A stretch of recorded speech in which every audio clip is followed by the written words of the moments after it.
Hi students, हमने last class में successive पे बात की थी और उस पर कुछ क्वेश्चंस भी देखे थे। इस क्लास में सक्सेसिव को थोड़ा सा और आगे बढ़ाएंगे, कुछ और कॉन्सेप्ट जानेंगे। ठीक है, क्वेश्चंस पे आते हैं। इन क्लासेस का बेसिकली एजेंडा यही है कि परसेंटेज को हम ढंग से जाने, समझे और सोल्व करें। क्वेश्चंस इनिशियली सिंपल रखे हैं ताकि हम कनेक्ट कर पाए। ठीक है, the sale of cinema ticket is increase by this. Cinema की जो टिकट है वो इंक्रीज हो रही है इस परसेंटेज से, and the price of ticket is increase bye, price भी इंक्रीज हो रही है इस परसेंट से। Find the change in is revenue, revenue में चेंज बताना है हमें। 57 1/7% जो है बेसिकली वो होता है 4/7। This is 4/7। हमने कुछ फ्रैक्शंस देखे थे, हमें फ्रैक्शंस और उनके मल्टीपल्स आने चाहिए। हम बना भी सकते हैं कि 7 1/7 कितना होता है, या 14 2/7 जो है वो कितना है, तो उसका कितना टाइम्स हो रहा है, ये बेसिकली 4 टाइम्स हो जाएगा, तो 4/7 है। इसका हमें पता ही है कि price of ticket is increase bye 16 2/3%। 16 2/3% कितना होता है? 1/6 होता है। तो मैं पूछा कि रेवेन्यू में क्या चेंज आएगा, हम बोल सकते हैं sale into price, and this is, और हम अगर लिखना चाहें तो price into sale and this is equals to revenue. ये हमारे पास बन जाएगा। यहाँ पे हमें दिख रहा है कि ये 2 नंबर का मल्टीप्लीकेशन है। जब भी नंबर का मल्टीप्लीकेशन होगा हम क्या यूज कर सकते हैं? सक्सेसिव यूज कर सकते हैं। सक्सेसिव यूज करने के लिए हमें पता है कि ये कितना हो रहा है कि the sale of cinema ticket is increase by 57 1/7%, और 4/7 कितना बन जाएगा हमारे लिए? अगर इंक्रीज करो तो 7 पे 4 इंक्रीज होगा, 11/7। हम ये बात कर चुके हैं। ठीक है, यहाँ पे कितना है ये? यहाँ पे भी ये इंक्रीज हो रहा है, तो यहाँ से कितना हो जाएगा? 6 and 7, 7/6। तो बेसिकली अगर हम इस बात को लिखना चाहें तो हम बोल सकते हैं कि दिस इज 11/7 इंटू 7/6। 7 एलिमिनेट हो जाएगा, this is equals to 11/6। Number जो है 6 से कितना हो गया? 11, और इंक्रीज कितना हो जाएगा? 5/6। 5/6 हमारे लिए कितना होता है? देखो, अब नहीं पता तो हम ये कर सकते हैं कि इंटू 100 एंड सोल इट। ठीक है, और अगर हमें पता है कि 1/6 हमें पता है कि 16 2/3 होता है, तो 5/6 इसका 5 टाइम हो जाएगा। तो 60 का 5 टाइम 80 बन जाएगा, और 2/3 का 3 1/3, तो ये बन जाएगा बेसिकली 83 1/3% और 83.33%। तो हम जो है सक्सेसिव को बहुत अच्छे तरीके से यूज कर सकते हैं। हमें पता है कि नंबर का मल्टीप्लीकेशन है, और जब नंबर का मल्टीप्लीकेशन है, अब हमने बात की थी कि कोई नंबर ए है जिसके प्रोडक्ट है हमारे पास ए, ऐसे कुछ बन रहा है कि 2 नंबर 3 नंबर 4 नंबर, चाहे वो कितने भी नंबर है, उनका मल्टीप्लीकेशन है, हम सक्सेसिव यूज कर सकते हैं। ठीक है, तो हमें ये बोला था, तो उसके राजस्व में परिवर्तन हमने पूछा था, तो ये कितना हो जाएगा? 83 1/3%। नेक्स्ट क्वेश्चन देखो, a labour works for 60 hours per week and he earns 2400 rupees. Per week 60 hour काम कर रहा है और 2400 रुपीज कमा रहा है। If his per hour wages is increase by 40%, per hour wages जो है वो इंक्रीज हो रही है 40% से, and the duration of work is reduced by 16 2/3%। Work का जो ड्यूरेशन है वो रिड्यूस हो रहा है, हमें उसकी इनकम में चेंज बताना है। तो बेसिकली देखो, इनकम कैलकुलेट कैसे कर सकते हो कि इंक्रीज डिक्रीज क्या हुआ? एकदम से बेसिक से जान सकते हैं कि 60 आवर काम किया है और 2400 रुपीज की, हम 60 आवर काम किया है और कमाए कितने हैं? 2400। तो 1 आवर में कितना कमाएगा? 2400/60। हम यहाँ पे क्या बोल सकते हैं? This is 40 rupees per hour. अगर हम इसको लिखना चाहें, यहाँ लिख देते हैं 40 रुपीज पर आवर। तो वह 1 घंटे में कितने कमा रहा है? 40 रुपये हाल फिलहाल कमा रहा है। अब आगे हमें क्या बोला है? If his per hour wages increase by 40%, ये जो 40 रुपीज पर आवर है ये 40% से इंक्रीज हो जाएगा, और 40% का जो फ्रैक्शन वैल्यू है वो कितना होता है? 2/5। और इसका अगर मैं मल्टीप्लाइंग फैक्टर पे बात करूं तो 5 पे कितना बढ़ेगा? 2, तो ये कितना बन जाएगा? 7/5। तो हम यहाँ पे बोल सकते हैं कि जो 40 रुपीज है वो 7/5 से इंक्रीज हो जाएगी, तो उसकी जो पर आवर वेजेज है अब कितनी हो जाएगी? 56 रुपीज पर आवर। हम ये बात बोल सकते हैं। अब देखो यहाँ पे क्या बोला गया? ड्यूरेशन ऑफ हिज वर्क, पहले वो 60 आवर काम करता था, और अब क्या हो गया? ये रिड्यूस हो गया कितने से? 1/6 से, और 1/6 का मल्टीप्लाइंग फैक्टर कितना बनेगा हमारे पास? 5/6। तो ड्यूरेशन ऑफ वर्क जो है अब रिड्यूस कर देंगे बेसिकली, तो इसका कितना हो जाएगा? 5/6। 6 टाइम, तो ये कितना हो जाएगा 50 आवर्स। तो अब देखो जो इसकी इनकम बनेगी वो कितनी बनेगी, 56 इंटू 50, 28 इंटू 100, 2800 रुपीज। पहले वह 2400 रुपीज कमा रहा था, अब 2800 रुपीज कमा रहा है। तो कितने उसने एक्स्ट्रा कमाए, 400 रुपीज एक्स्ट्रा कमाए। और ये 400 किसके रेस्पेक्ट में कमा रहा है, 2400 के रेस्पेक्ट में कमा रहा है, इंटू 100। इन 2 जीरो से 2 जीरो कैंसिल आउट हो जाएगा। This is 100 times, this is 6। तो 100/6 कितना हो जाएगा हमारे लिए, 16, 2/3%। ये बात हम बोल सकते हैं, ठीक है। ये एकदम से बेसिक हो गया, जो हमें क्वेश्चन में बोला गया है हमने वो किया है, और इसको हम सोल्व कर सकते हैं। लेकिन क्या इसमें हम सक्सेसिव यूज कर सकते हैं? बेसिकली देखो, हमें एक कंडीशन दे रखी है कि a labour works for 60 hour and per week and he earns 2400 wages. उसने 2400 रुपये कमाए हैं 60 घंटे काम करके। 1 घंटे में उसने कितने रुपए कमाए हैं, 40 रुपए कमाए हैं। तो बेसिकली ये ऐसे ही तो बना कि per hour wages into number of hours equals to उसकी इनकम होगी। उसकी इनकम है क्या, बेसिकली 2 नंबर का मल्टीप्लीकेशन है कि 60 घंटे काम कर रहा है, 1 घंटे में 40 रुपए कमा रहा है, तो 24 घंटे सॉरी तो टोटल कितना कमा लेगा, 2400 रुपये कमा लेगा। तो हमें पता चला कि बेसिकली 2 नंबर का मल्टीप्लीकेशन है, और जब भी नंबर का मल्टीप्लीकेशन होगा हम क्या यूज कर सकते हैं, सक्सेसिव यूज कर सकते हैं। Then we can use successive here. एक तो हो जाएगा हमारे पास 7/5 और दूसरा हो जाएगा हमारे पास 5/6। ये एलिमिनेट हो जाएंगे तो हमारे पास जो वैल्यू बचेगी वो 7/6। तो जो नंबर है वो बेसिकली 6 से कितना हो रहा है, 7 हम बोल सकते हैं। उसकी जो इनकम में चेंज आया वो कितना हुआ, 6 से 7 हुआ है। कितना बढ़ा है, 1 बढ़ा है। किसके रेस्पेक्ट में बढ़ा है, 6 के रेस्पेक्ट में बढ़ा है। तो हमारा जो यहाँ पे आंसर होगा कि हम यहाँ पे बोल सकते हैं कितना बढ़ा है, 1 बढ़ा है। 1 बढ़ा है 6 के रेस्पेक्ट में, 1/6 कितना होता है, 16, 2/3%। दिस इज आवर आंसर, ठीक है। तो सक्सेसिव को हम अच्छे से यूज कर सकते हैं, प्रॉफिट एंड लॉस में काफी अच्छा यूज है, और भी बहुत सारी जगह जैसे कंपाउंड इंटरेस्ट तो है ही सक्सेसिव को अगर हम ढंग से समझ गए तो चीजें काफी आसान हो जाएंगी हमारे लिए। हमें क्वेश्चंस की लैंग्वेज पे जाना पड़ेगा बेसिकली, ठीक है, क्योंकि bank exams is not about कि हमारे पास वो क्वेश्चंस रिपीट होकर हमें मिल जाए। हमें क्वेश्चन समझने पड़ेंगे, क्या है वो, कैसे कनेक्ट कर रहा है। अगर हमें ये समझ में आ गया तो हम आराम से बता पाएंगे कि सक्सेसिव है। नेक्स्ट क्वेश्चन पे चलते हैं। The price of sugar is increased by 20%. By how much kilogram of consumption is decreased so as expenditure will increase by 5% only? हमें क्या बोला है, देखो प्राइस ऑफ शुगर जो है वो 20% से इंक्रीज होनी चाहिए। प्राइस को बढ़ाना है और कंजम्पशन को क्या करना है, कम करना है।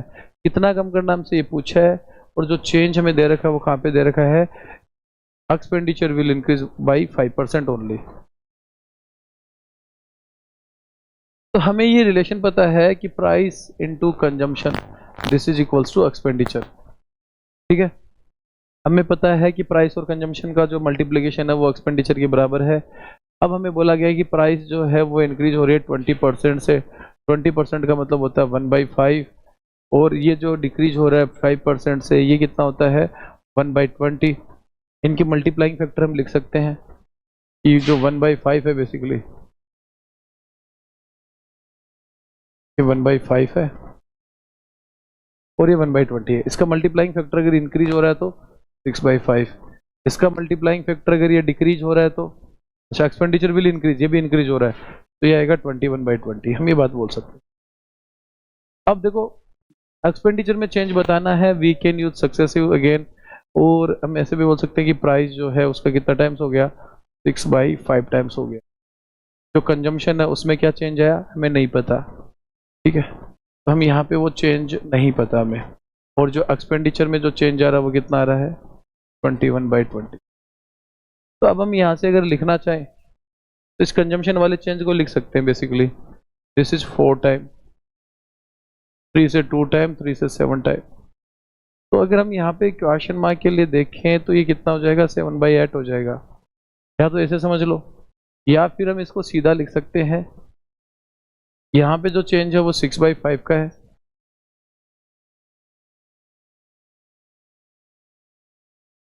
यहाँ कंजम्पशन में जो चेंज है वो हमें पता नहीं है, और एक्सपेंडिचर में जो चेंज है वो 21/20 का है। बड़ा सॉलिड। 5 से 4 टाइम, 2 से 3 3 से 2 टाइम कैंसिल आउट करेंगे ना, तो ये बनेगा 6/5 2x and this is equals to 21/20। 4 time 3 से 2 टाइम 3 से 7 टाइम, तो x इक्वल्स टू 7/8। कंजम्पशन का ही रिडक्शन आ गया हमारे पास कि कंजम्पशन में जो रिडक्शन हो रहा है बेसिकली कितना हो रहा है 7/8। हम बोल सकते हैं 8 से कितना हो रहा है 7 हो रहा है, तो 1 का रिडक्शन हो रहा है। सीधा यहाँ पे देख सकते हैं कि कितने का रिडक्शन हो रहा है 1 का। तो 1 का रिडक्शन कितने पे हो रहा है 8 पे, तो हमारे पास वैल्यू कितनी हो जाएगी 12.5%। हमें पता है 1/8 कितना होता है 12.5%। तो डिफरेंट टाइप की क्वेश्चंस हैं जिसमें हम बेसिकली ये देख रहे हैं कि सक्सेसिव जो है बड़े अच्छे तरीके से यूज होता है। नेक्स्ट क्वेश्चन पे बात करते हैं। The price of sugar is increase by 20% due to this a family purchase 12 kilogram less sugar for ₹300। Find the original price. तो क्वेश्चन क्या है, शुगर का जो प्राइस है वो इंक्रीज हो रहा है 20% से, that means 1/5। Due to this a family purchase 12 kilogram less sugar in ₹300। Find the original price. हमें ओरिजिनल प्राइस के बारे में पूछा है। तो देखो हम एक बात बोल सकते हैं कि जब देखो दो बातें हमारे पास, तो डिफरेंट टाइप से किया जा सकता है। इक्वेशंस बना सकते हैं, कांस्टेंट प्रोडक्ट रेशियो यूज कर सकते हैं, सक्सेसिव यूज कर सकते हैं। हम सक्सेसिव यूज करके देखते हैं बेसिकली। देखो हमें पता है प्राइस इनटू क्वांटिटी और consumption and this is equals to expenditure. ये है हमारे पास। प्राइस इंक्रीज हो रही है 20% से, प्राइस में इंक्रीज जो है 20%। और हमें एक बात बोली गई है कि 300 रुपीज में 12 किलोग्राम लेस शुगर। ठीक है, इसका मतलब क्या हुआ समझो कि पहले वह 300 रुपए में कुछ खरीद रहा था, अब 12 किलोग्राम कम खरीद रहा है। क्यों? क्योंकि प्राइस बढ़ गया है। तो इसका बेसिक जो आइडिया वो मैं ऐसे बोल सकता हूं कि वह 300 रुपए में पहले अगर x किलोग्राम खरीद रहा था, तो अब वह 300 रुपए में x माइनस 12 किलोग्राम खरीद रहा है। तो यहाँ पे कहने का मतलब ये हुआ कि हमारा जो एक्सपेंडिचर है इन दोनों ही कंडीशन में क्या है, सेम है। एक्सपेंडिचर सेम है हमारे पास, ये वाला पार्ट नहीं बदल रहा, ये फिक्स है। ये फिक्स है या फिर कांस्टेंट है। तो जब ये कांस्टेंट है तो हम बोल सकते हैं इन दोनों का जो रिलेशन है वो इनवर्स होगा। हम कांस्टेंट प्रोडक्ट रेशियो यूज कर सकते हैं। लेकिन अगर हम कांस्टेंट प्रोडक्ट रेशियो पे नहीं भी जाएं, हम सिर्फ सक्सेसिव की बात करें, तो हम सक्सेसिव पे देखो क्या बोल सकते हैं कि प्राइस जो इंक्रीज हुई है 20% से, इसका फ्रैक्शन वैल्यू 1/5, इसका मल्टीप्लाइंग फैक्टर बनेगा 6/5, तो this is multiplied by 6/5। Quantity में क्या चेंज करूं कि ये खर्चा ना बदले। तो देखो अगर मैं इसको ऐसे समझूं कि इनिशियली ये था price into quantity equals to expenditure, अब है प्राइस का 6/5। क्वांटिटी में क्या चेंज करें, ये फिर से P इंटू क्यू की फॉर्म में रह जाए। बेसिकली हमें यही चाहिए, तो अगर हमें यही चाहिए तो इसको किससे मल्टीप्लाई करना पड़ेगा 5/6 से। हमारा खर्चा नहीं बदल रहा। तो हम क्वांटिटी पे क्या बात कर सकते हैं बेसिकली कि क्वांटिटी जो है वो 6 से 5 हो रही है। क्वांटिटी जो है वो 6 से कितनी हो रही है 5 हो रही है। 1 यूनिट कम हो रही है। क्वेश्चन में कितने यूनिट कम हो रही है, तो 1 की वैल्यू हमें कितनी दे रखी है 12, तो 6 की वैल्यू हम ओरिजिनली निकाल सकते हैं, कितना हो जाएगा 72 किलोग्राम। और अगर हम बाद वाला निकालना चाहे तो हम बाद वाला पे निकाल सकते हैं। हमसे पूछा क्या है, find the original price. Price कैसे कैलकुलेट करोगे, price equals to price into quantity equals to expenditure, तो price equals to expenditure upon quantity. Expenditure में हमें किसका भाग देना है, क्वांटिटी का भाग देना है। एक्सपेंडिचर हमारे पास 300 किलोग्राम है, क्वांटिटी कितना है 72 है। सोल्व कर लो इसको, 6 से 12 टाइम 6 से 50, 50/12, 2 से 6 टाइम 2 से 25, 25/6, तो ये 4 1/6 रुपीज पर किलोग्राम, ये हमारी प्राइस आ जाएगी। ठीक है, एक सिंपल तरीका जो हम सक्सेसिव पढ़ रहे हैं उसी सक्सेसिव को हमने यूज किया है कि खर्चा नहीं बदल रहा। जब खर्चा नहीं बदल रहा तो ये वाली वैल्यू जिस रेशियो में बढ़ेगी उसके इनवर्स रेशियो में ये घटेगा। हमने कांस्टेंट प्रोडक्ट रेशियो में पढ़ा था। सक्सेसिव का यूज करोगे तो हमें पता है कि एक है 6/5, इसको मैं किससे गुणा करूं कि कोई चेंज ना है 5/6 से। बेसिक आइडिया ये कैंसिल आउट हो जाएगा। This is the change in quantity, ये क्वांटिटी का चेंज है, तो ये क्वांटिटी का चेंज है तो हम ये लिख सकते हैं बेसिकली। ये तो सारी इंफॉर्मेशन हमने समझने के लिए लिखी है कि इस बात का मीनिंग क्या है। तो इस बात का जो मीनिंग है वो क्या है कि एक्सपेंडिचर पहले और अब दोनों ही कंडीशन में क्या है सेम है। और क्वांटिटी जो है वो बदल रही है प्राइस बदलने की वजह से। अब हम बात कर लेते हैं इसी को कांस्टेंट प्रोडक्ट रेशियो से। सेम बात है, उसी बात को बस इस तरीके से लिखना है और कुछ नहीं है। देखो मैं मिटाता हूँ इसको। चीज़ों को जानना स्टार्ट करो, सक्सेसिव को समझना स्टार्ट करो। इन सिंपल क्वेश्चंस लेने का मतलब यही है कि यहाँ पे हम हर एक छोटी बात को समझें कि हम कैसे यूज कर सकते हैं। हमें टाइप्स रटने नहीं है, बेसिकली हमें उनको समझना है कि ये बात मैं क्यों लिख पा रहा हूँ, के पीछे का आइडिया क्या है वो समझना जरूरी है। अगर आपको ये बातें समझ में आती है, जैसे अगर आपको सक्सेसिव वाली बात समझ में आती तो मुझे नहीं जरूरत है किसी और चीज़ की कि मुझे ये पता है कि ये 6/5 टाइम्स हो रहा है तो वो कितना हो जाएगा 5/6 time. This is the change in quantity, ये क्वांटिटी का बदलाव है। 6 से 5 हो रहा है, 1 की वैल्यू 12 है, 6 की वैल्यू 12 गुणा 6 72 है, तो जो हमारा आंसर होगा 300/72 ये हमारे पास हो जाएगा। ठीक है ना, ये प्राइस आ जाएगी हमारे पास। सेम वे अगर हमने कांस्टेंट प्रोडक्ट रेशियो पे पहले भी बात कर चुके हैं, मैं फिर से बात कर रहा हूँ। ठीक है, कि price into quantity this is equals to expenditure. अगर ये वाला पार्ट कांस्टेंट है, ये वाला पार्ट क्या है, कांस्टेंट है, तो इन दोनों का जो रिलेशन होगा बेसिकली कैसा होगा, इनवर्स होगा। अब इस इनवर्स रिलेशन को हम समझते हैं कि क्या है। हमें पता है, हमने बात की थी कि प्राइस जिस रेशियो में बढ़ेगी या घटेगी, 20% कम हो रही है, सॉरी बढ़ रही है, तो 5 से कितनी हो जाएगी 6, तो जो क्वांटिटी है वो 6 से कितनी हो जाएगी 5। कितने यूनिट हमने कम किया, 1 यूनिट हमने कम किया, और इस 1 यूनिट की वैल्यू हमें कितनी दे रखी है 12, तो 6 यूनिट की वैल्यू कितनी हो जाएगी 6 गुणा 12 72। प्राइस कितनी हो जाएगी, प्राइस होता है एक्सपेंडिचर अपॉन क्वांटिटी। एक्सपेंडिचर हमें दे ही रखा है 300 रुपीज, क्वांटिटी हमने निकाल ली 72। सोल्व कर लो, अभी हमने किया था 12 से 6 बार, 12 से 25, 25/6 रुपये पर किलोग्राम, और वीकेंड से 6 का भाग दोगे तो 4 से 1/6 रुपये पर किलो। तो ये जो बातें हैं वो आपको डेप्थ को बिल्ड करेगा समझने में कि सारी चीजें हैं तो सेम ही। ठीक है, कि सेम बात हमने सक्सेसिव से की है, सेम बात हमने कांस्टेंट प्रोडक्ट रेशियो से की है, तो इससे कोई फर्क नहीं पड़ेगा बेसिकली। लेकिन अगर हमें समझ में आई बातें कि हाँ सक्सेसिव यूज कर सकते हैं, तो क्या होगा जब हमारे पास कोई नया क्वेश्चन होगा जिसमें कुछ और बातें होंगी, जहाँ पे कोई बात अगर कांस्टेंट हुई या नहीं भी हुई और ऐसा कुछ बन रहा है तो हम कर पाएंगे। Next question, a reduction of 20% in the price of sugar enables, reduction हो रहा है 20% का प्राइस में। ठीक है, to purchaser to obtain 8 kilogram more in for 160 rupees. Again अगर हम इसमें सक्सेसिव यूज करना चाहें तो प्राइस में जो रिडक्शन हो रहा है 20% का मतलब कितना हो गया हमारे पास 1/5, रिडक्शन होगा तो कितना हो जाएगा 4/5। ठीक है, और तो हमें चेंज करना है क्वांटिटी में। देखो क्या चेंज आएगा बेसिकली, अगर हम बात करें प्राइस को अगर मैं 6/5 टाइम कर रहा हूँ, जो क्वांटिटी है, सॉरी 4/5 हो गया, प्राइस को अगर हम 6/5 टाइम कर रहे हैं, प्राइस को अगर हम 4/5 टाइम कर रहे हैं, तो जो क्वांटिटी है वो कितने टाइम्स हो जाएगी, मुझे खर्चा नहीं बदलना, 5/4 टाइम्स। मैं बात बोल सकता, जो चेंज यहाँ पे है वो चेंज यहाँ पे। क्वांटिटी बढ़ रही है, 4 से कितनी हो रही है, क्वांटिटी में बोल सकते हैं 4 से कितनी हो रही है 5। इस 1 की वैल्यू हमें कितनी दे रखी है 8 किलोग्राम मोर शुगर, तो इस 4 की वैल्यू कितनी आ जाएगी हमारे पास 32। 5 की निकालना चाहे तो वो भी निकाल सकते हैं कि 5 की वैल्यू कितनी आ जाएगी 40। Then the price before reduction, मतलब ओरिजिनल प्राइस अगर हमें पूछा है, ओरिजिनल प्राइस हमारे लिए कितना हो जाएगा, खर्चा है 160 रुपये, क्वांटिटी है 32, प्राइस आ जाएगा 5 रुपये पर kilogram. This is use successive, solve it. हम again constant product ratio use कर सकते हैं।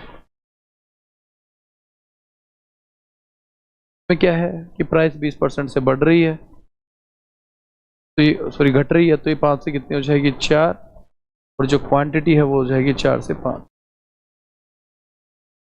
1 का रिडक्शन हो रहा है, 1 की वैल्यू 8 है, 4 की वैल्यू कितनी हो जाएगी 32, तो हमारे पास प्राइस आ जाएगी 160/32, दिस इज 5 रुपीज पर किलो। तो बेसिकली जो हमने यहाँ पे किया है तो हम यही है कि 20% का मतलब 4/5 है, तो उसको गुणा करना है मुझे 5/4 से, ताकि वो बैलेंस रहे। ठीक है, ताकि क्या हो, एक्सपेंडिचर क्या हो, चेंज ना हो। सीधा सीधा चेंज समझ में आएगा कि क्वांटिटी में चेंज कितना का हो रहा है, 4/5 का। 1 की वैल्यू 8, 4 की वैल्यू 32, तो 160/32 आ जाएगा 5 रुपये पर किलोग्राम। इसमें देखो हम ये भी बात यूज कर सकते हैं क्या, कि अगर प्राइस में रिडक्शन हो रहा है 20% का, एक बात तो हम समझते हैं कि अगर हमारी प्राइस कम हो रही है तो खर्चा भी कम होगा उसी रेशो में, उसी प्रोपोर्शन में।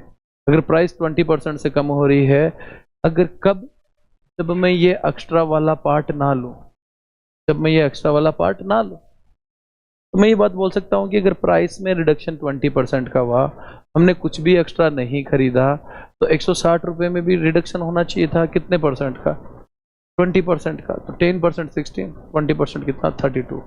ये जो 8 किलोग्राम एक्स्ट्रा ले रहे हो, उसके लिए उसे कितना रुपये पे करना पड़ेगा, 32, क्योंकि या तो उसके पास 32 रुपीज बच जाते, या वो 32 रुपीज और खर्च करता और 8 किलोग्राम खरीद लेता।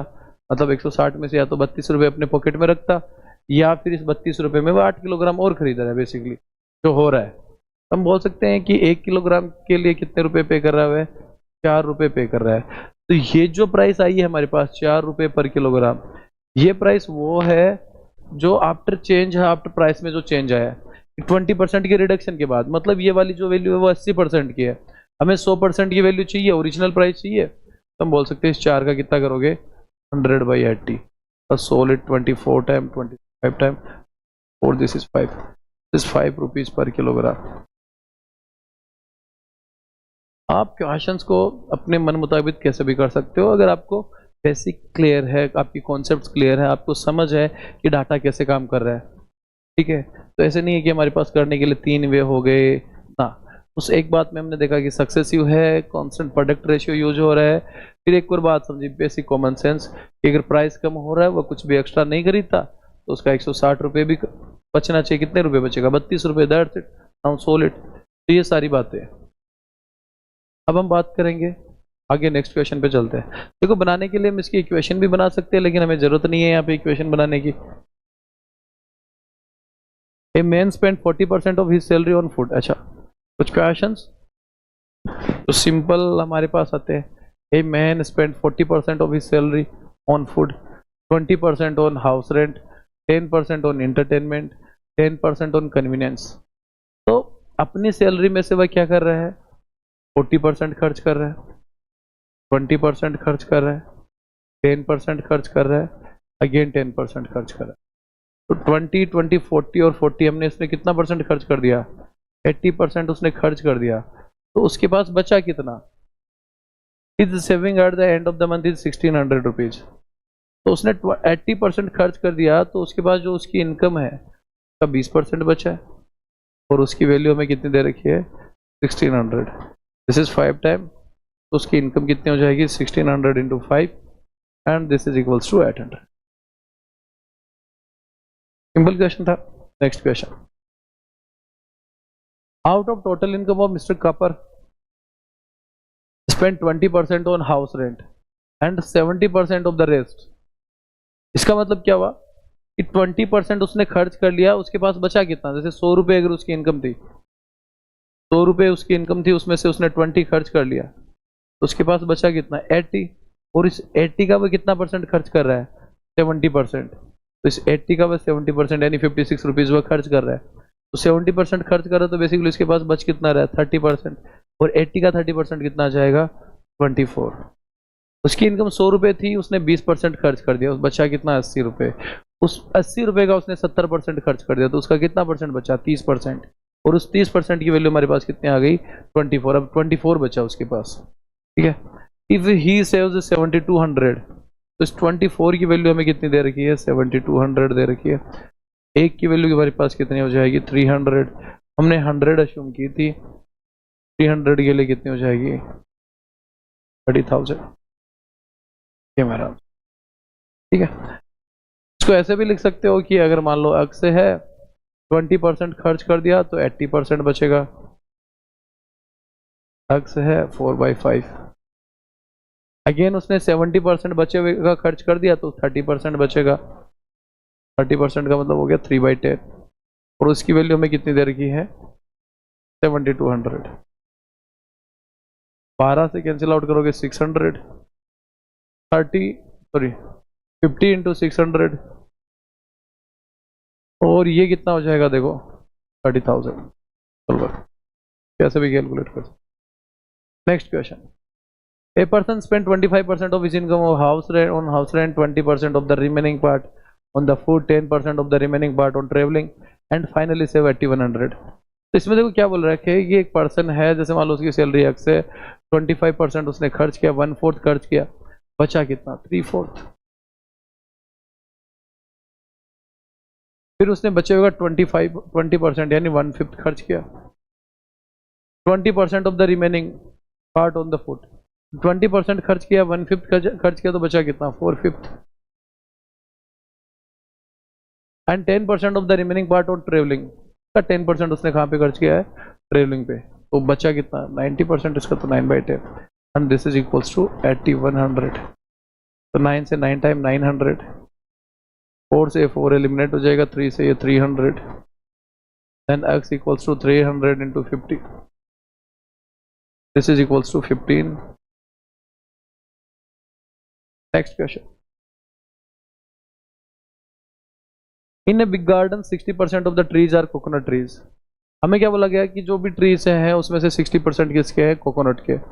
25% of the number of coconut trees are mango trees, ठीक है, and 20% of the remaining of the number of mango trees are apple trees. If the number of apple trees का नंबर दिया है और कोकोनट के through हमें Apple पे आना। आप कैसे भी कर सकते हो कि इनिशियली अगर मान लो 100 कोकोनट ट्रीज हैं तो in a big garden 60% of the trees are, total ऐसे मान लेते हैं, टोटल जो ट्रीज है, जो टोटल ट्रीज है हमारे पास वो 100 है, जैसे कोकोनट ट्रीज इसका 60% यानी 60 है। 25% of the number of coconut trees are mango trees, इस 60 का 25% मैंगो ट्रीज है, इसका 25% यानी इसका 1/4, दिस इज 50, ये मैंगो ट्री है।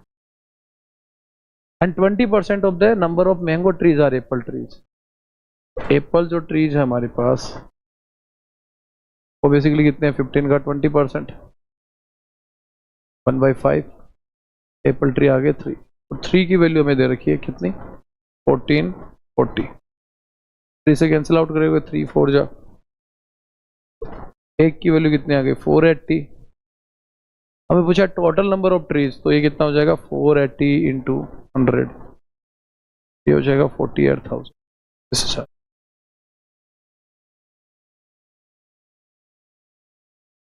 In an examination, A got 25% more marks than B and B got 10% marks less marks than C. C got 25% more marks than D and D got that much marks.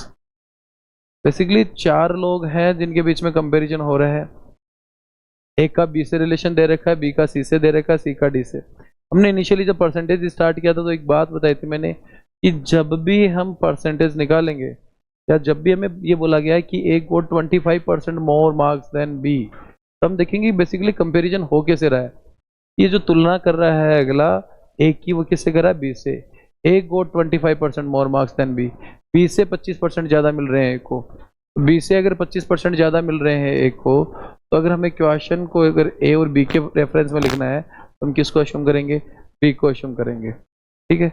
आगे बोल रहा है B को 10% कम मिल रहे हैं सी से, तो बी और सी का कंपेरिजन दे रखा है और बी को 10% कम मिल रहे हैं। सी को 25% मोर मार्क्स, सी को 25% ज़्यादा मिल रहे हैं डी से। तो ये ए बी सी डी का मेरे रिलेशन दे रखा है। अब इसको हम कैसे भी कर सकते हैं, हम डी से स्टार्ट कर सकते हैं कि अगर अज्यूम डी अगर 100 है, डी से क्यों स्टार्ट किया बेसिकली देखो समझो इस बात को, क्या है डी अगर 100 है तो सी कितना हो जाएगा 125, और डी हमने क्यों अश्यूम किया कि सी की तुलना किससे हो रही है डी से। हम ज़्यादातर क्या करेंगे कि जिससे हम कंपेयर करें उसी को अश्यूम करेंगे, वो ज़्यादा हमारे लिए इजी रहेगा लिखने में भी।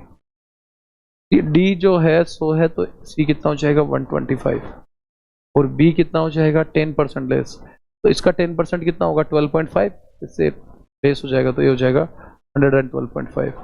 तो ए कितना हो जाएगा इससे 25% ज़्यादा। अब इससे 25% बढ़ाने में हमें यहाँ पे प्रॉब्लम होगी कि बेसिकली 1/4 इसका अगर हो गए तो कैलकुलेशंस क्या हो जाएंगी, लेंदी हो जाएंगी। तो इसके लिए हम और क्या कर सकते हैं, नंबर्स को आप इस तरीके से अश्यूम कर सकते हो कि मुझे यहाँ पे इसका 1/4 करना है, यहाँ पे मुझे इसका 1/10 करना है, ठीक है, और यहाँ पे इसका मुझे 1/4 करना है। बाकी आगे देख लेंगे बढ़ाना है या घटाना है। यहाँ पे 5/4 हो जाएगा, इंक्रीज कर रहे हो तो ये कितना बन जाएगा 5/4, कमी कर रहे हो तो ये 9/10, फिर बढ़ा रहे हो तो 5/4। मुझे कोई ऐसा नंबर चाहिए जो 4 एक बार उसको 4 से डिवीजन हो जाए, 10 से डिवीजन हो जाए और 4 से डिवीजन हो जाए। तो हम 16 का कोई मल्टीपल मान सकते हैं, 160, 320, 80, ठीक है। तो हमें नंबर्स को जो अश्यूम करना है ना, वो देख के अश्यूम करना चाहिए बेसिकली, वरना कैलकुलेशंस बढ़ जाती है, ठीक है। जैसे मान लो कि ये 80 है, तो इससे इसका 5/4 है, या फिर इससे 25% ज़्यादा है तो ये 100 हो जाएगा, ठीक है। और ये कितना हो जाएगा 90।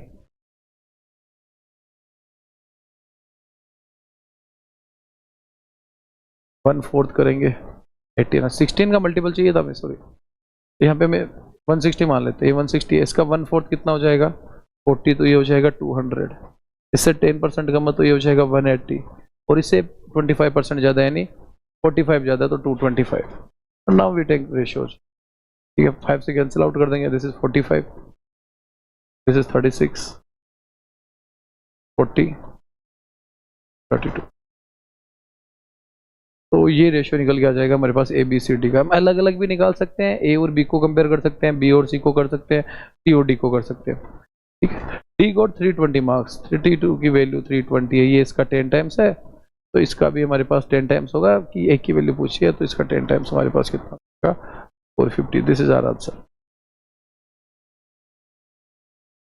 Some student, only boys and girls from different schools, appeared for an Olympiad exam. 20% of the boys and 15% of the girls failed the exam. तो boys का 20% फेल हो रहा है और गर्ल्स का 15% फेल हो रहा है। The number of boys who passed the exam was 70 more than that of girls who passed the exam. और जो boys पास हो रहे हैं और जो गर्ल्स पास हो रही है उनके बीच में एक रिलेशन दिया गया है। A total of 90 student failed. Total जो फेल हो रहे हैं वो कितने परसेंट फेल हो रहे हैं 90 स्टूडेंट फेल हो रहे हैं। Find the number of students that appeared for the exam. ये एग्जाम में अपीयर कितने हुए हैं, पहले इसको समझते हैं एकदम बेसिक से, फिर उसके बाद में जानेंगे कि इसका अल्टरनेट क्या हो सकता है। तो देखो हमारे पास बॉयज है और गर्ल्स है, नंबर हमें पता नहीं है, दोनों का अलग अलग हो सकता है। तो हमने मान लिया 100 बॉयज है एंड 100 वाई गर्ल्स है। अब बॉयज है तो इसमें भी पास होंगे और फेल होंगे। सेम कहानी हम यहाँ पे लिख सकते हैं कि पास होंगे और फेल होंगे। 20% of the boys and 15% of the girls fail. Boys कितने फेल हो रहे हैं 20x, गर्ल्स कितने फेल हो रहे हैं 15y। ये दे रखा हमें। The number of boys who pass the exam was 70 मोर।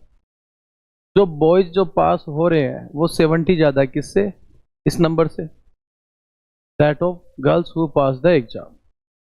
जैसे मान लो ये अगर 15y है तो यहाँ पे जो ये वैल्यू आएगी वो कितनी आ जाएगी हमारे पास, ये 85y होना चाहिए बेसिकली, और इससे ये कितना ज़्यादा है 70 ज़्यादा है, तो ये है 85y plus 70। A total of 90 student failed. तो यहाँ पे देखो अगर मैं एक इक्वेशन बनाना चाहिए तो मैं बोल सकता हूँ this is equals to 100x। यहाँ से अगर मैं लिखूँ 85y plus 70 and this is equals to 80x। Total 90 student fail हुए हैं तो 20x plus 15y this is equals to 90। तो अगर इसको हम सोल्व करें, चलो पहले इसको अगर हम लिखें कि 80x minus 85y and this is equals to 70। एक इक्वेशन हमारे पास ये हो गई। दूसरे हम क्या बना सकते हैं कि ये टोटल ऑफ 90 स्टूडेंट फेल्ड, कि 90 स्टूडेंट फेल हो गए, तो फेल होने वाले स्टूडेंट यहाँ पे रहे और यहाँ पे रहे, और इसका सम करोगे तो कितना आ जाएगा 90 आ जाएगा। तो 20x plus 15y this is equals to 90। Multiply कर देंगे इसको पूरी इक्वेशन को। इक्वेशन मान लो इस सेकंड है, इसको मल्टीप्लाई कर देंगे 4 से, क्योंकि 80x हमारे लिए सेम हो जाएगा। तो हमारे लिए जो बनेगा यहाँ पे वो 80x प्लस का 60y इक्वल्स टू 360। अब इसमें से क्या कर देते हैं, घटा देते हैं इस इक्वेशन को, तो negative negative and this is negative, ये कैंसिल आउट हो जाएगा। हमारे पास कितना जाएगा माइनस का 145y and this is equals to, हमें माइनस का मिलेगा 90 है, 100 माइनस करेंगे 260, 270, माइनस माइनस क्या हो जाएगा हमारे पास, प्लस हो जाएगा। सॉरी, मैंने 90 लिख दिया क्या यहाँ पे, ठीक है, सॉरी 70 माइनस करेंगे ना, नहीं माइनस, ये तो इसी को मल्टीप्लाई, 360 माइनस 70, तो ये बच जाएगा कितना, 60 माइनस करोगे तो 300, 10 माइनस करोगे तो 290, ये नेगेटिव 290, तो ये पॉजिटिव हो जाएगा। 145 से 2 टाइम्स y इक्वल्स टू 2, तो हमारे पास y की वैल्यू आ गई। हम x की वैल्यू निकाल सकते हैं, 20x प्लस 15y, y की जगह 2 रखोगे तो ये बनेगा 30, ये 30 बनेगा, 30 उधर जाएगा तो 20x इक्वल्स टू 60, तो x इक्वल्स टू हमारे पास कितना आ जाएगा 3, y की वैल्यू 2, x की वैल्यू 3, तो बॉयज़ कितने हो जाएंगे 300, गर्ल्स कितने हो जाएंगे 200, टोटल अपीयर्ड स्टूडेंट कितने हो जाएंगे 500। ये तो हो गया हमारे पास पूरा बेसिक तरीका इस क्वेश्चन को सोल्व करने का। इसके अलावा क्या कर सकते हो, क्या हम ऑप्शन से की हेल्प ले सकते हैं, कैसे, और ऑप्शंस भी देखो हमें आने चाहिए, बेसिकली एलिमिनेट करना। हमारे पास 4 चॉइसेस हैं बेसिकली, अगर हम एक और ऑप्शन लिख दें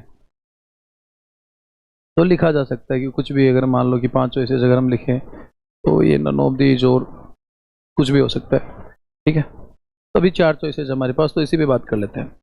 5 होंगी तो भी कोई दिक्कत नहीं होगी, जैसे मान लो कोई और नंबर हम अश्यूम कर ले कि 350, 500, 400, एक 600 अश्यूम कर लो, जैसे बेसिकली लिख सकते हैं।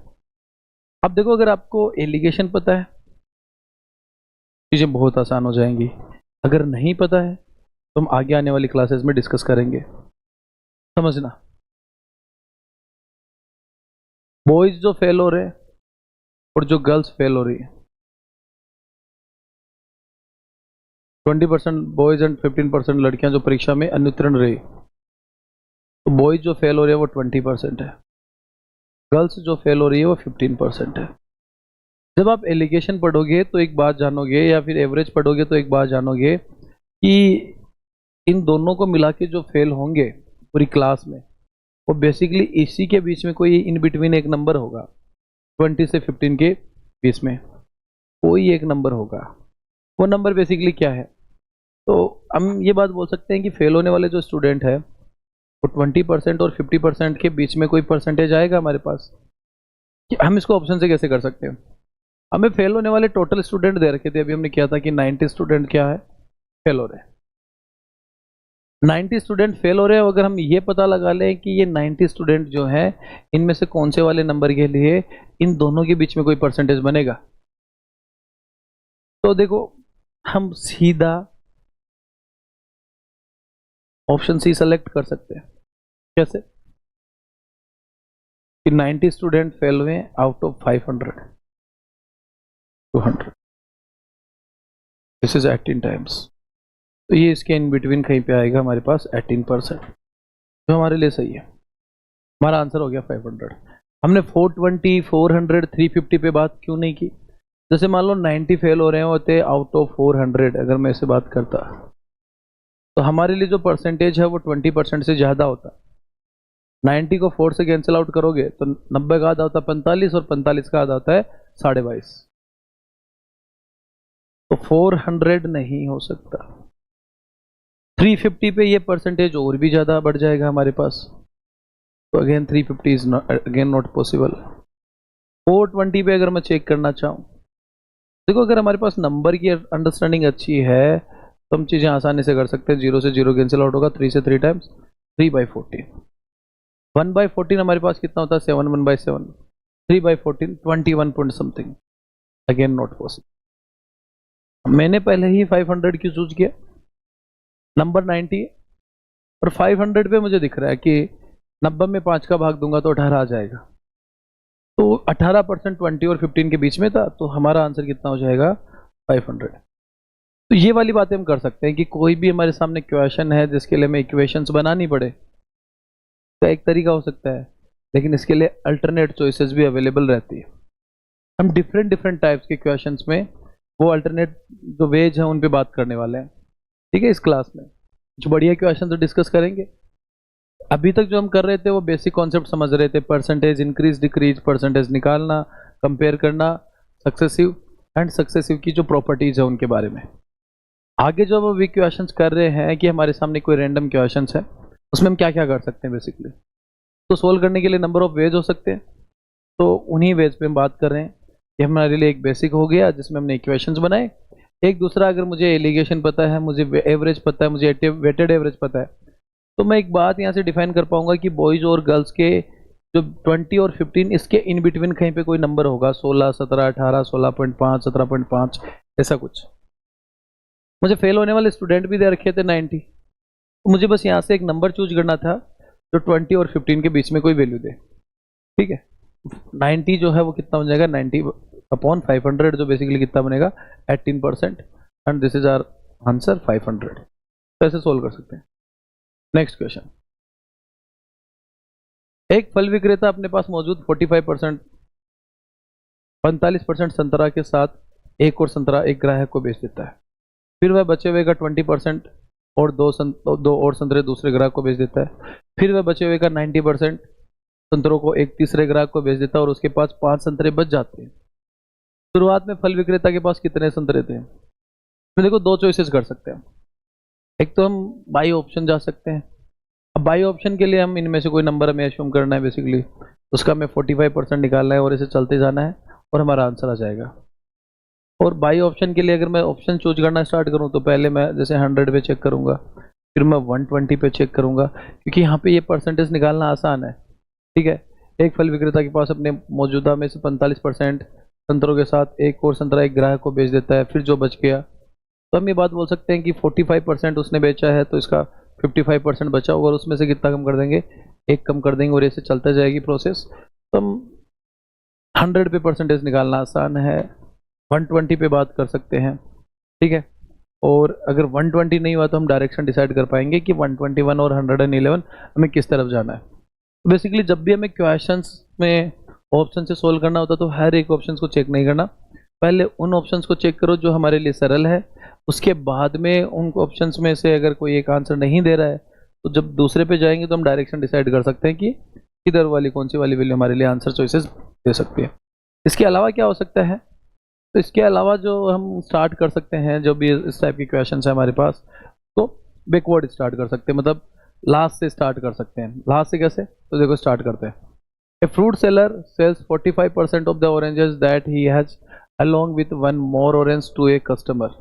He then sells 20% of the remaining oranges and two more oranges to a second customer. He then sell 90% of the 90% of the oranges, यहाँ पे मिसिंग है।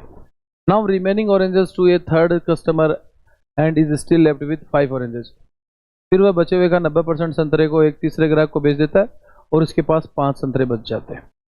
उसके देखो हम लास्ट से स्टार्ट करेंगे, उसके पास 5 संतरे बच गए और ये जो 5 है बेसिकली कितना परसेंट है, 10% है, कि 90% तो उसने बेच दिया तो उसके पास बचा कितना, 10%। 10% की वैल्यू 5 है, पहले उसके पास कितने रहे होंगे, 50। ठीक है, अब देखो यहाँ पे देखो, the remaining oranges and 2 more oranges to a second customer, तो इसमें अगर मैं 2 ऐड कर दूं तो ये कितना बन गया, 52। ये 52 कितना परसेंट हो जाएगा हमारे पास, उसने 20% सेल किया है तो 80% है। अगर ये 80% है तो इसका 100% 1.2 टाइम्स 1.25 टाइम्स ऐसे निकाल लो। और अगर हमें ऐसे नहीं निकालना तो इसका हम क्या कर देंगे, 100/80 टाइम्स कर देंगे। 20 से 5 टाइम, 20 से 4 टाइम, 4 से कितना हो जाएगा, 13, 13 इंटू 5 कितना हो जाएगा, 65। अब आ जाते हैं हम इनिशियल कंडीशन में।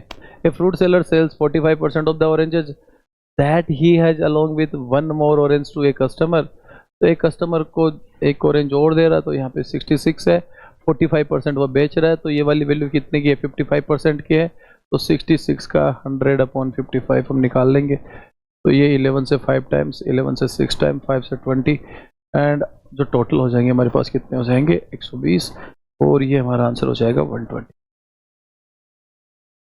ठीक है, तो देखो क्वेश्चंस को हमें समझना है हम कैसे कर सकते हैं। अब अगर हम इसको स्टार्टिंग से करें तो चीज़ें थोड़ी सी कैलकुलेटिव हो जाएंगी। ठीक है, कि टोटल हम इनिशियली माने x है या फिर 100 अज्यूम करें, ठीक है।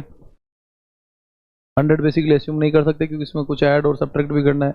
x है कुछ 45% बेस देगा तो 55% बचेगा, उस 55% में से भी उसने कुछ माइनस किया है, तो ये ऐसे चलता रहेगा कंटिन्यूसली। तो इसको बैकवर्ड अगर हम सोल्व करें तो चीज़ें हमारे लिए आसान हो जाएगी। बाई ऑप्शन भी हम इसको कर सकते हैं कि जैसे मैं 100 पिक करता या 120 पिक करता और इसको ऐसे चलता। बेसिकली हमें ये कॉन्सेप्ट जाननी थी, दैट्स इट। तो जो डिफिकल्ट क्वेश्चन दिखने में डिफिकल्ट लगते हैं, अगर हम उनको ढंग से समझें, उसको थोड़ा टाइम दे, तो हमारे लिए वो भी क्या हो जाएंगे, आसान हो जाएंगे। नेक्स्ट क्वेश्चन के लिए चलते हैं। If the income tax increased by 19%, then net income reduced by 1%. The rate of income tax is, देखो सोल्व करते हैं। बेसिकली इसके कॉन्सेप्ट्स को समझते हैं कि क्वेश्चन कहना क्या चाहता है कि जो टोटल इनकम है अगर हम बात करें वो बनेगी net income plus income tax. जैसे मान लो कोई आदमी 100 रुपये कमा रहा है और उसमें से 20 रुपये टैक्स के लग रहे हैं, उसकी नेट इनकम कितनी है, मतलब वो घर कितने लेके जा रहा है, 80 रुपये। 100 रुपये उसने कमाए, 20 रुपये उसने टैक्स दे दिया, तो 80 रुपये वो घर के लेके जाएगा। अब मान लो गवर्नमेंट ने या टैक्स बढ़ा दिया, 20 से 25 रुपीज़ कर दिया, सैलरी उसकी बढ़ी नहीं है, तो नेट इनकम उसकी कम हो जाएगी। कितनी हो जाएगी, 75 रुपीज़ हो जाएगी। अब देखो, अब टोटल सैलरी अभी भी हमारे पास कितनी है, 100 है। तो एक बात समझना है यहाँ पे, इनकम टैक्स में जो इंक्रीज हुआ है वो 5 का हुआ है और 20, 5 का इंक्रीज 20 पे, तो ये कितना परसेंट हुआ बेसिकली, 25%। यहाँ पे 25% का इंक्रीज है। और यहाँ पे अगर मैं रिडक्शन देखूं तो 5 का डिक्रीज हो रहा है, कितने का, 80 पे।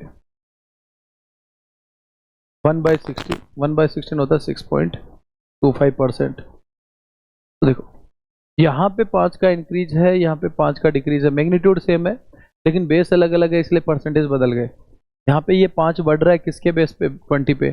यहाँ पे 5 कम हो रहा है किसके रेस्पेक्ट में, 80 के। तो दोनों जगह परसेंटेज जो है वो हमारे लिए अलग अलग हो गए। लेकिन हम एक बात बोल सकते हैं कि इस नेट इनकम का 6.25% और वीकेंड से 6.14% इक्वल होगा इनकम टैक्स के 25% के।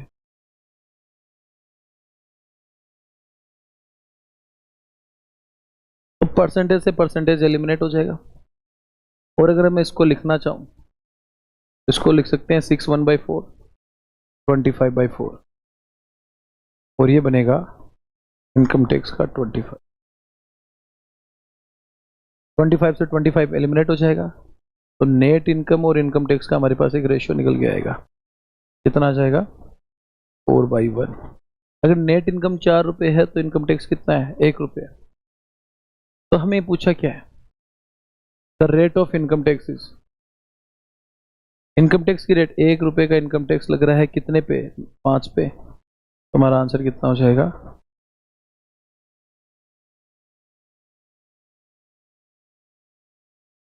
यहाँ पे अगर हम निकालना चाहिए तो 20%। तो ये तो हमने कॉन्सेप्ट्स को जाना है कि क्वेश्चन जो हमें क्या बोल रहा है, ठीक है, कि क्वेश्चन हमसे कहना क्या चाहता है, बेसिकली ये हमने जाना है कि ये जो प्रोसेस है वो काम कैसे कर रही है। अगर हमें ये पता चल गया, तब अगर हम इस क्वेश्चन पे आए कि इनकम टैक्स जो है वो इंक्रीज हो रहा है 19%, तो इनकम टैक्स का 19%, इनकम टैक्स का 19%, ये इक्वल है नेट इनकम के 1% के। परसेंटेज से परसेंटेज एलिमिनेट होगा, तो हम यहाँ से रेशियो ले सकते हैं नेट इनकम और इनकम टैक्स का। तो net income upon income tax equals to 19/1। तो 1 रुपये का टैक्स दे रहे हो, 19 और 1 20 पे, तो हमारा जो आंसर होगा वो कितना हो जाएगा, 5%। This is our answer. सबसे पहले इस कॉन्सेप्ट्स को जाना हमने, क्या है ये, कैसे काम कर रही है, ये बात हो कैसे रही है, और इसको हमने यूटिलाइज किया यहाँ पे। तो अगर हम ढंग से समझ लें कि अगला जो बोल रहा है उस बात का मीनिंग क्या है, तो हमारे लिए चीज़ें आसान हो जाएंगी। If the income tax is increase by 22%, the net income is reduce by 3%। अब हम सीधा लिख सकते हैं इनकम टैक्स जो है वो इंक्रीज हो रहा है 22% से, जो नेट इनकम है वो रिड्यूस हो रही है 3% से। तो अगर हम यहाँ पे रेशियो देखना चाहें तो इनकम टैक्स और नेट इनकम का ले लेते हैं। Net income upon income tax, this is equals to 22 by, तो जो टैक्स लग रहा है वो 3 का लग रहा है, our 25 to 100, this is 12%। This is our answer. Next question पे चलते हैं।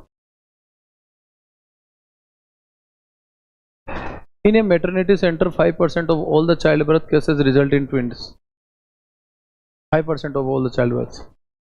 एक मैटरनिटी सेंटर में 5% जो बच्चे हैं चाइल्ड बर्थ हैं वो केसेस कैसे हैं, ट्विंस के हैं। What is the approximate percentage of the twins out of the total children born. तो देखो अगर हम माने कि टोटल 100% है, उसमें से 90% तो कैसे हैं, सिंगल, और जो 5% है वो कैसे हैं, ट्विंस है।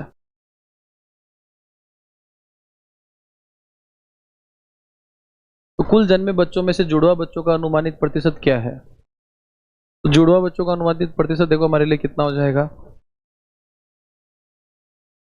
अब देखो इसको समझना, अगर मैं ऐसे मान लूँ कि टोटल 100 बच्चे थे तो 95 तो वो सारे हैं जो सिंगल है, और 5% बच्चे, ये जो 5 यूनिट हमारे पास निकल के आएगा बेसिकली, यहाँ पे हमारे पास कितने हो जाएंगे, ट्विंस हैं तो ये कितने बन जाएंगे, 10 बन जाएंगे। ठीक है, तो 95 + 5 + 5 तो 105 टोटल हो जाएंगे हमारे पास। तो जुड़वा बच्चों का अनुमानित परसेंटेज कितना है, तो जुड़वा बच्चे कितने हैं, 10 हैं। कितने में से, 105 में से। तो ये हमें कैलकुलेट करना है, 100 होता तो 10% होता, 105 है तो 10% से थोड़ा कम होगा, 10%, ये 10 से ज़्यादा है, ये बहुत ज़्यादा कम है, तो हमारे लिए आंसर कितना हो जाएगा, 95%। हम निकाल भी सकते हैं, निकालना चाहें 5 से ये 21 टाइम्स, 5 से ये 2 टाइम्स, 200/21, 100/21 4 पॉइंट समथिंग होगा, 200 बाई तो ये 9 के आसपास जाएगा, और आंसर हो जाएगा 9.5%। Virat Kohli played 60 matches, 30% out of them he wins. How many more matches he should win consecutively so that his winning percentage become 50%? Virat Kohli ने 60 मैचेस खेले हैं और इसमें से वह 30% मैच जीत जाता है।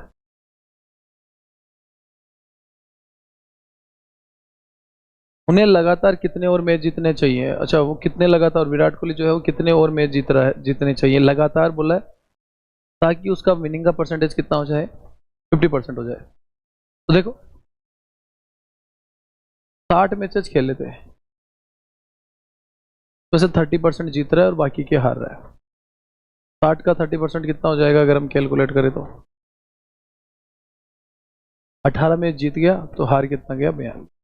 अब हमें क्या बोल रहा है कि लगातार कितने मैच और खेले, वह लगातार कितने मैच और खेले हमें नहीं पता, मान लिया अक्स मैच और खेलते, तो अब जो टोटल नंबर ऑफ मैचेज हो जाएंगे वो कितने हो जाएंगे, 60 + x, और उसमें से जो वह जीत रहा है और जो हार रहा है उसका परसेंटेज कितना है हमारे पास, 50% हो जाना चाहिए। तो ये भी 50%, ये भी 50%।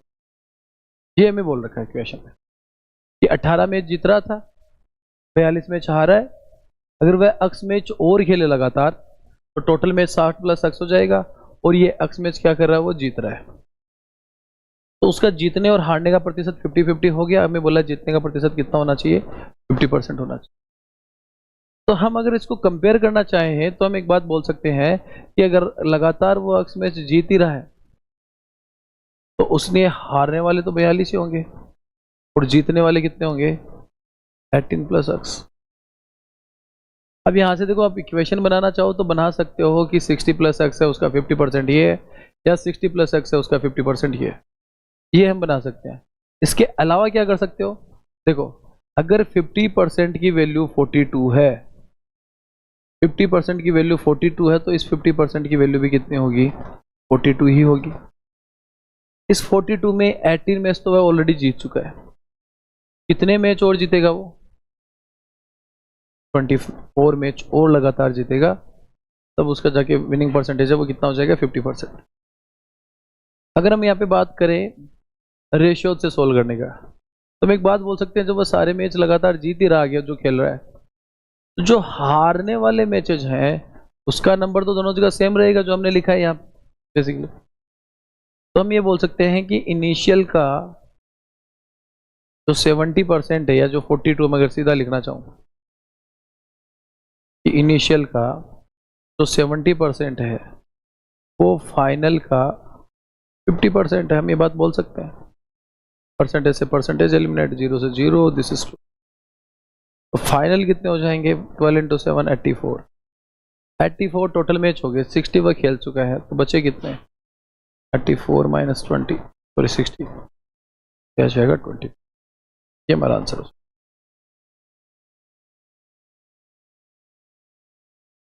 तो इक्वेशंस हम जैसे चाहे बना सकते हैं, लेकिन अगर हमारे पास आइडिया है, ठीक से सोच लेते हैं डाटा को, तो ये 50% है, उसकी वैल्यू 42 है, तो ये भी 42 होगा। 18 जीत चुका है, 24 और जीतेगा, that's it. A project report consists of 25 pages, each of 60 lines with 75 characters on each line. In case of the number of lines is reduced to 55, in case the number of lines reduced to 55 but the number of characters is increased to 90 per line, what is the percentage change in the number of pages? देखो एक project report बनाएगी जिसमें 25 pages हैं, 60 line है और हर line में 75 character है। तो अगर मैं बात करूँ कि टोटल नंबर ऑफ करेक्टर कितने हो जाएंगे, 25 पेज है, 60 लाइन है और हर लाइन में 75 करेक्टर है, टोटल इतने करेक्टर हो जाएंगे। अब क्या कंडीशन बन रही है, in case the number of lines is reduce to 55, कि लाइन्स जो हैं वो कितनी हो गई है 55 हो गई, और हर लाइन में लिखे जाने वाले करेक्टर कितने हो गए 90 हो गए। जो पेजेस हैं वो कितने होंगे बेसिकली, देखो हमने इक्वल क्यों किया है, तो एक रिपोर्ट लिखी जा रही है तो उसमें जितने करेक्टर्स यहाँ लिखे जाएंगे उतने ही करेक्टर्स यहाँ पे लिखे जाएंगे, जितने वर्ड्स हमने यहाँ पे लिखे हैं उतने ही वर्ड्स हम यहाँ लिखेंगे। जब नंबर ऑफ वर्ड्स हमारे लिए क्या रहेगा, सेम रहेगा, इसलिए हमने इसको इक्वेट किया। कैंसिल आउट कर देते, 30 से 2 टाइम, 30 से 3 टाइम, 3 से 25, 5 से 11 टाइम्स और 5 से 5 टाइम्स, तो ये आ जाएगा P इंटू 11 इक्वल्स टू 2, तो P इक्वल्स टू आ जाएगा 250 अपॉन 11। तो हम सोल्व करेंगे तो ये कितना बन जाएगा, 11 से 2 टाइम्स 22 3, ये आएगा 20 पॉइंट समथिंग। और हमें क्या बोला है, assume the number of pages to be full number, मतलब 20 पेजेस तो पूरे हैं और जो हमारे पास लास्ट में जितना भी पेज हमने काम लिया है पॉइंट समथिंग जो है हमारे पास, तो इसको हमें कितना अज्यूम करना है, पूरा पेज इंटीजर में अज्यूम करना है 23। पहले नंबर ऑफ पेजेस कितने थे 25, अब नंबर ऑफ पेजेस कितने हैं 23। तो पूछा क्या था, what is the percentage change in the number of pages, तो नंबर ऑफ पेजेस में रिडक्शन हो गया, कितने परसेंट का रिडक्शन हुआ तो वो देख लेते हैं कि 2 कम हुए कितने पे 25 पे इंटू 100, तो ये कितना हो जाएगा 8%, और 8% यहाँ पे क्या हो जाएगा, डिक्रीज हो जाएगा, ये वाला हमारा आंसर हो जाएगा माइनस का 8%, यानी 8% कम हो गया वैसे। Next question, Farbad was buying a book to gift his friend. He first paid the shopkeeper 60% of the money then he had with him. उसने पहले 60% मनी दिया उसके पास जो था। He immediately realized that the amount he paid was only 80% of the price of the books. फिर उसको realise हुआ कि उसने कितना पे किया है, उस बुक की जो प्राइस है उसका 80% पे किया है। मान लो उसके पास टोटल 30 रुपये थे तो वह इसका 60% पे कर देता है, लेकिन वो क्या रियलाइज करता है कि ये जो बुक की जो प्राइस मान लो बी है उसका कितना परसेंट है 80% है, तो उसकी टोटल मनी और उस बुक की प्राइस को हम कंपेयर कर सकते हैं बेसिकली। देखो ये क्या बनेगा, परसेंटेज से परसेंटेज एलिमिनेट हो जाएगा, 20 से 4 टाइम, 20 से 3 टाइम, तो 3t इक्वल्स टू 4b, तो यहाँ पे t और b का रेशियो हमारे पास कितना आ जाएगा 4/3। कि टोटल मनी उसके पास 4 रुपये, तो बुक की प्राइस कितनी है 3 है, हम ऐसे बोल सकते हैं टोटल मनी अगर उसके पास 400 है तो उसकी बुक की प्राइस कितनी है 300। तो he further offered 55% of the money remaining with him. देखो 400 रुपये उसकी टोटल इनकम है, सॉरी टोटल मनी थी, उसमें से कितने परसेंट, 60% उसने दे दिया। 60% कितना हो गया, 240। उसके पास बचा कितना होगा, उसके पास बचा होगा 240 माइनस कर देंगे, 160 रुपीज बच गए उसके पास।